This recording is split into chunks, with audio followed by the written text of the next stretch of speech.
Trump administration seeking $1 billion settlement from UCLA. For what? Trump administration began freezing millions in funding to UCLA. UCLA's returned to negotiating table.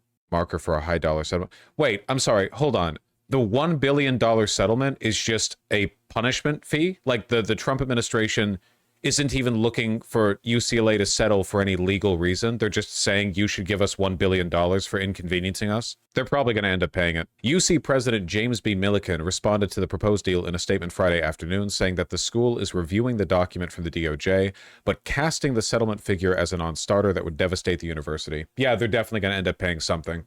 Pathetic opener when the mob boss president is trying to extort you for $1 billion and your response is like, we can't afford that much, as opposed to, eat shit, we're not paying that. Earlier this week, we offered to engage in good faith dialogue with the department to protect the university and its critical research mission.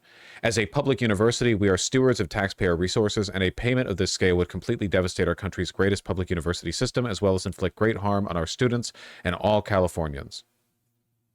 Yay.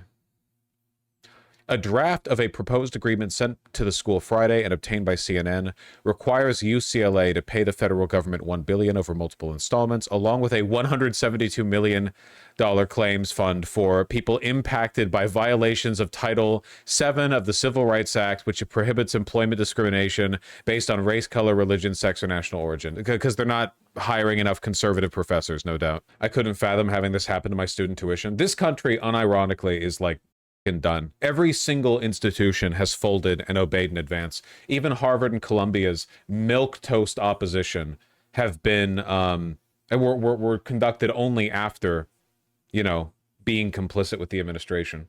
Disgusting, dude. Guardrails of democracy, my ass. Yeah, seriously. Like these are supposed to be the pillars, the foundation. It's supposed to be like the bedrock. What do we get? Nothing.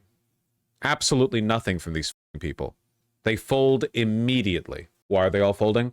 Well, my guess is that it's probably because universities exist not to provide people education, but rather to exist as like financial real estate schemes.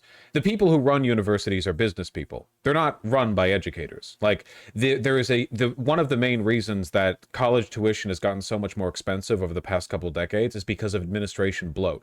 There aren't more teachers per school, but there are more administrators, fat middlemen whose job it is to suck up money as it flows up from the bottom. They raise your tuition so that they can continue to fund this, this bureaucrat industry. And the consequence of this, of course, is that educators have basically no influence over the way universities are run. It's all money men. That is like public and private universities. It's both. There's functionally very little difference between the two. So as a consequence, like these are just spineless money men. Money men are always the first people to turn over to fascism because the only thing they care about is making more money. They don't care about, principles or people's education. They care about money. So, following that, they're very easy to break in America or worldwide.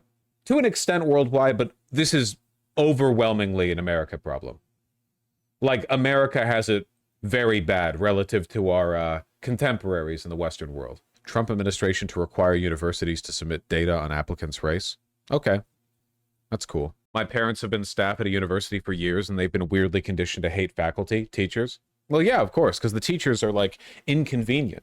They're the inconvenient principled people. Signals the Trump administration's efforts to depress black and brown enrollment, to intimidate universities into decreasing black and brown enrollment. Well, that's okay. With the way our illiteracy crisis and broader use of chat GPT to cheat in schools or whatever is going at the moment, maybe it won't make much of a difference. If you're black and brown and you can't make it into university, you might end up being better educated because you're separated from people who will go on to work in Silicon Valley, who will use chat GPT to answer all of their essay questions. Who knows? Grim stuff either way, though. Real, like, fall of the Republic shit. Was it this stupid when Rome fell? Probably. Rome falling took a while, though. I wouldn't expect America falling to just take, like, 5 years either, right? You've got a bunch of issues. Lack of faith in institutions, the erosion of the trustworthiness of those institutions, principled people with flawed but nonetheless like strong convictions being replaced by spineless do-nothings who care about literally nothing other than their own personal betterment. I don't know. Over time. Over time. It is true. This all basically, like, it's the end of the Cold War, man. Having an actual antagonistic force outside the United States did kind of pressure us to try a little bit harder. They're going to end up paying it. They're going to pay something. Why doesn't that happen with China right now? China hasn't been at a leadership level totally subsumed by capital. They're close, but not entirely. Unfortunately, like the consequence of America being the wealthiest country in the world is that, like, America is the center of most of the world's wealth, which means that consequentially, America is where all the money is, which makes us that much more, easy to subject to it, I guess. I don't know. It's where all the business is. It's where all of the potential influences, No, the other way around. Why doesn't China motivate the U.S. to be better? Because China isn't actually an enemy of ours. China and America are both capitalist countries, and we trade extensively, We have no real threat. We need aliens to land. Isn't UCLA where the Zionist extremists aided by cops attacked peaceful demonstrators, and the demonstrators did nothing violent at all? Yes. I mean, the Soviets were capitalists too, sort of. Sure, state capitalism, but the two ideologies didn't mix. The two economic models didn't really work together. There was a real, like, battle of civilizations going on there. China and America aren't battling, not meaningfully. All right, get this shit off my screen. Aliens killing us would be cool. Don't be a pussy. I don't want to die to aliens. Your problems are not my problems. All right, what is the appeals court up to? Appeals court tosses judge's contempt finding against Trump administration in prison deportations. Is there a single appeals court in the nation that isn't, like, pro-Donald Trump? Every single time we get a favorable ruling, an appeals court tosses it out. The divided three-judge panel in the nation's capital found Boasberg had exceeded his authority and intruded on the executive branch's foreign affairs powers. Absolute horseshit. Just flagrantly untrue. Legally, factually untrue. The DOJ lied dozens of times over to Judge Boasberg with regard to the illegal deportation of Abrego Garcia, and they failed to provide accurate information. They lied, they misled, they withheld information. What they did absolutely constituted contempt. Even if Boasberg's orders had exceeded his authority, which they didn't, but even if they had, that would not make contempt towards his office legally justifiable.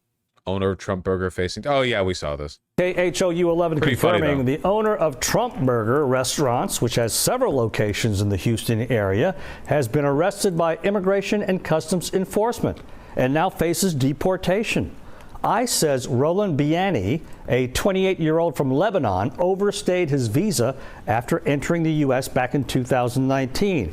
He was taken into custody in May and is now out on bond as he awaits immigration proceedings.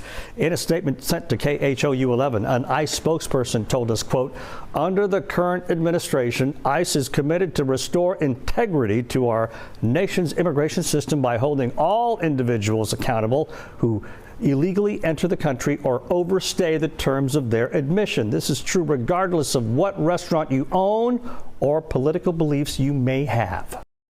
Well, I suppose that's fair. Shouldn't have brought so much attention to yourself, I suppose.